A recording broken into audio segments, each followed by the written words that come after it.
Halo teman-teman semua, perkenalkan kami dari kelas PJJC kelompok 4. Saya Antonia Yesinta Seran dengan NIM 1823715610. Saya Calvin Raum dengan NIM 1823715616. Saya Elis Oktaviana dengan NIM 1823715618. Saya Fandi Winata dengan NIM 1823715620. Saya Gilbert Dorit Mondolang dengan NIM 1823715623. Saya Lucia Marianonia Manas dengan NIM 1823715629. Saya Andres Kesnari dengan NIM 1823715634. Oke, baik. Pada video kali ini, kami akan mempresentasikan hasil survei kami tentang analisis kinerja ruas jalan perkotaan. Tempat survei kami berlokasi di Jalan Sumatera, Ketapang 1 Beach. Teman-teman bisa langsung lihat pada lokasi kami pada slide kedua ini. Kita langsung masuk saja pada pembahasannya. Volume lalu lintas adalah kebanyakan kendaraan yang melewati suatu titik atau garis tertentu pada suatu penampang melintang. Data pencacahan volume lalu lintas adalah informasi yang diperlukan untuk fase perencanaan desain manajemen sampai pengoperasian jalan. Adapun beberapa jenis kendaraan, yang pertama, kendaraan ringan atau light vehicle atau yang biasa disimbolkan dengan LV adalah indeks untuk kendaraan bermotor dengan 4 roda atau mobil penumpang. Jenis kendaraan yang kedua adalah kendaraan berat atau heavy vehicle atau biasa disebutkan dengan HV adalah indeks untuk kendaraan bermotor dengan roda lebih dari 4 seperti bus, truk 2 gandar, truk 3 gandar, dan kombinasi yang sesuai. Dan jenis kendaraan yang ketiga adalah sepeda motor atau motorcycle atau yang biasa disimbolkan dengan MC adalah indeks untuk kendaraan bermotor dengan 2 roda. Lalu yang berikut tabel keterangan nilai satuan mobil penumpang. Jenis kendaraan itu ada 3. Yang pertama kendaraan berat yang disimbolkan dengan HV, kendaraan ringan yang disimbolkan dengan LV, sepeda motor yang disimbolkan dengan MC. Ketiga jenis kendaraan ini memiliki nilai satuan mobil penumpangnya masing-masing. Kendaraan berat, nilai SMP-nya 1,3, kendaraan ringan 1,0, sepeda motor 0,4. Lalu yang berikut ada data lapangan volume lalu lintas. Nah, kami memulai pengambilan sampel dari pukul 17.00 sampai pukul 19.00, kurang lebih 2 jam, dengan interval waktu 15 menit. Jadi 15 menit pertama itu pada arah 1, jalur 1 jumlah sepeda motor yang terdata ada 130. Kendaraan ringan ada 52, kendaraan berat 9, lalu pada jalur 2 sepeda motor ada 190, kendaraan ringan 75, kendaraan berat 17. Jadi dalam kurun waktu selama 2 jam jumlah sepeda motor pada arah 1 yang terdata itu 1.129,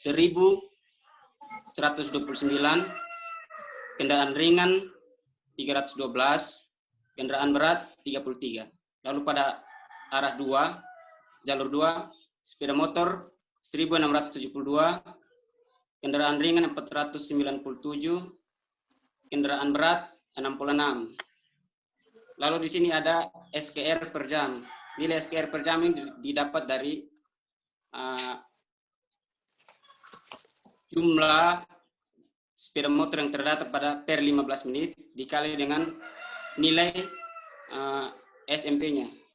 Jadi misalnya di sini ada 130 pada pukul 17.00 hingga 17.15.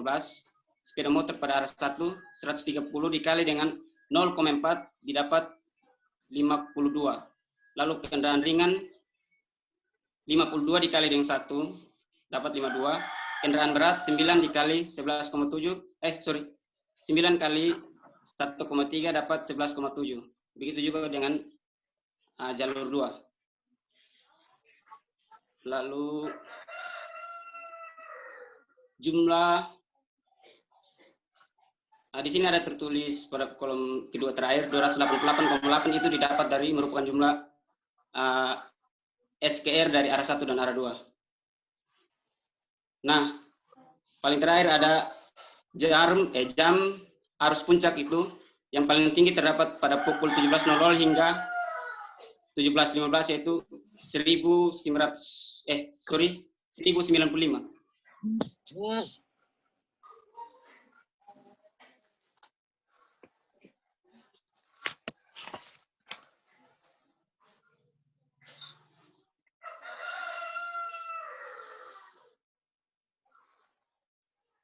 Siapa lagi?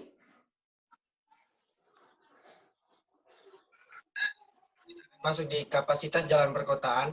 Yang pertama, arus lalu lintas maksimum yang melintasi suatu penampang ruas jalan yang dapat dipertahankan persatuan waktu, jam, dalam kondisi tertentu, geometri, komposisi, dan distribusi, arus lalu lintas, serta faktor lingkungan. Yang kedua, kapasitas dinyatakan dalam satuan kendaraan ringan atau SKR. Kita akan masuk di data geometrik. Yang pertama, parameter lebar jalur lalu lintas rata-rata, sisi A itu 6, sisi B itu 6, total 12. Rata-ratanya 6. Untuk parameter kerep dan jarak kerep ke penghalang terdekat itu tidak ada. Yang keempat, lebar efektif bahu dalam plus luar, sisi A itu 1, sisi B 1, total 2, rata-rata 1. Berikut data arah lalu lintas arah 1 dikali dengan EKR 1 yaitu 598 dikali 1 hasilnya di SKR ini 598. Begitu juga dengan kendaraan berat 45 dikali 1,3 hasilnya 58,5. Begitu juga dengan sepeda motor 1401 dikali 0,4 hasilnya 540,4. Begitu juga dengan arah kedua sama jumlah arus total Q. Kenapa di sini arahnya 50% karena jalan yang kami survei 2 arah, 2 lajur, lebarnya 12 meter hingga dibagi menjadi 6 meter, sehingga kami dapat arahnya 50%. Berikut jumlah kendaraan per jam didapat dari hasil penjumlahan kendaraan dari kendaraan ringan, kendaraan berat, dengan sepeda motor. Dengan juga arah kedua sama. Berikut SKR per jam didapat dari jumlah SKR kendaraan ringan, tambah jumlah SKR kendaraan berat, tambah jumlah SKR sepeda motor. Hasilnya kami dapatkan 12.216,9. 50 ini didapat dari kendaraan 2.400 di 50 dapat dari pemisah arah yaitu arah 1 dan arah 2. Berikut faktor SKR dikali berikut 0,59 ini jumlah dari kendaraan faktor arus total kendaraan yang dibagi SKR-nya. Terima kasih. Berikutnya saya akan menjelaskan tentang kapasitas, kecepatan arus bebas, dan kinerja lalu lintas. Yang pertama, kapasitas. Karena arahnya 2/2 tak terbagi, kapasitas dasarnya 2.900. Kemudian, total seluruh kapasitas yang kami peroleh dari hasil survei kami 2.500,6. Kemudian, kecepatan arus bebas. Kecepatan arus bebas totalnya 39.864. Kemudian kinerja lalu lintas. Arus lalu lintas disimbolkan dengan Q dan satuannya SKR per jam. Dan data yang kami peroleh 2387,9. Derajat kejenuhannya 0,95. Terima kasih.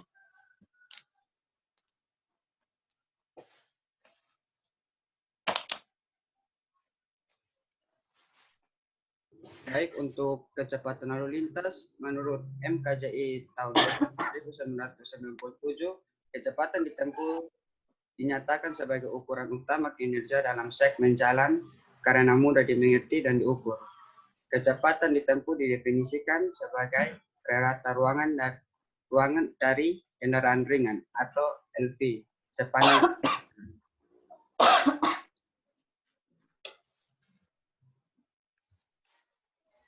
dari data yang kami ambil dari lapangan dengan berdurasi 2 jam, kami mengambil interval 15 menit di lapangan.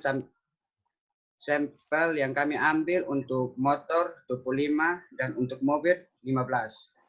Untuk mendapatkan speed main space, di rumusnya untuk SMS, untuk MP punya, yaitu setiap sampel rata-rata dikalikan dengan 3.600 dibagi dengan 1.000. Dan untuk semua SMS MP dengan SM punya sama. Dan inilah grafik yang kami dapat.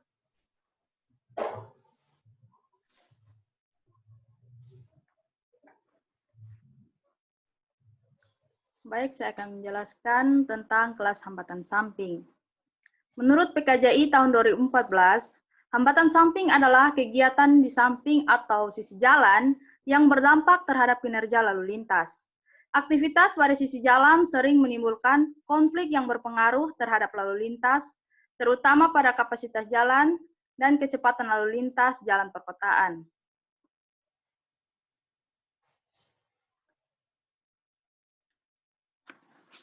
Pada data rekapan hambatan samping pada penelitian di Jalan Sumatera, tepatnya di Ketapang 1, kami melakukan penelitian selama 2 jam, yaitu dari 17.00 sampai 19.00, di mana setiap segmen dibagi dalam interval waktu 15 menit.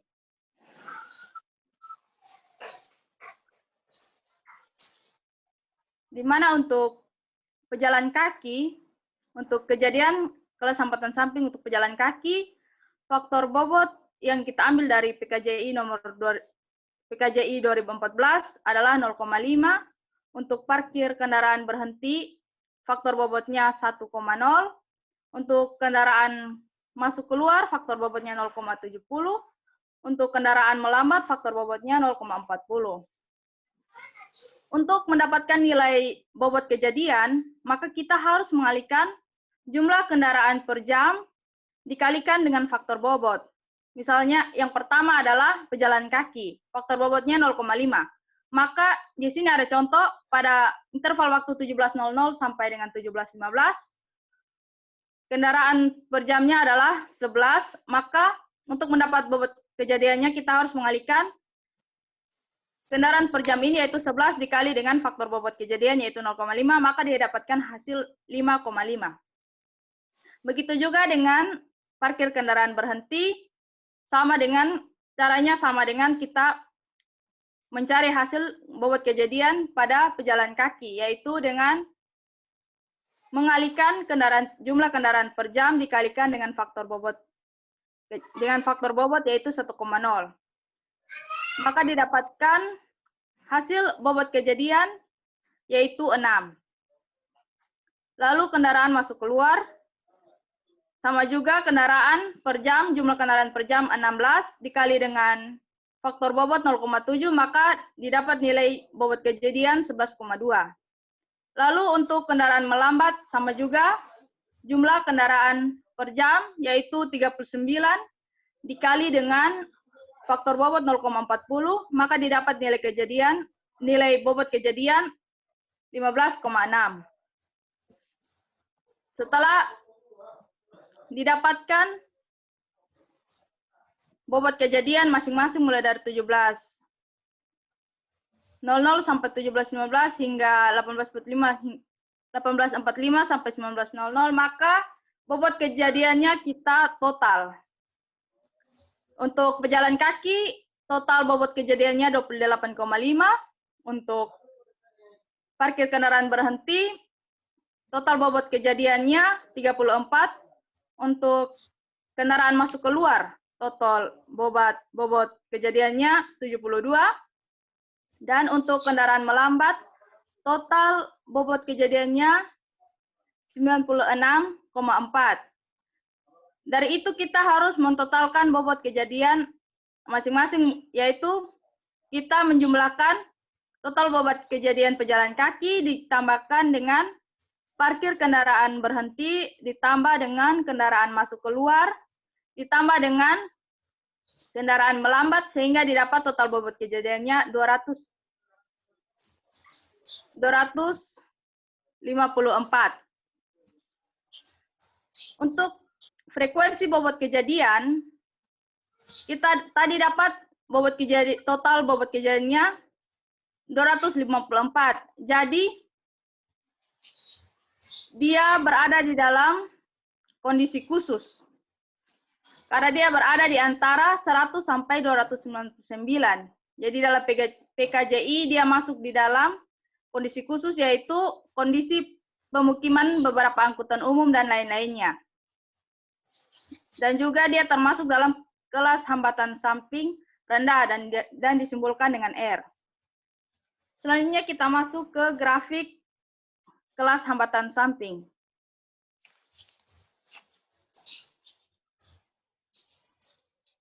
Berdasarkan penelitian di lapangan, dapat dilihat dari tabel rekapan kelas hambatan samping dan juga pada grafik, maka kita dapat melihat di grafik ini bahwa kelas hambatan samping tertinggi terjadi pada interval waktu 17.15 sampai dengan 17.30 dan hambatan samping terendah terjadi pada interval waktu 17.30 sampai dengan 17.45. Demikian dan terima kasih.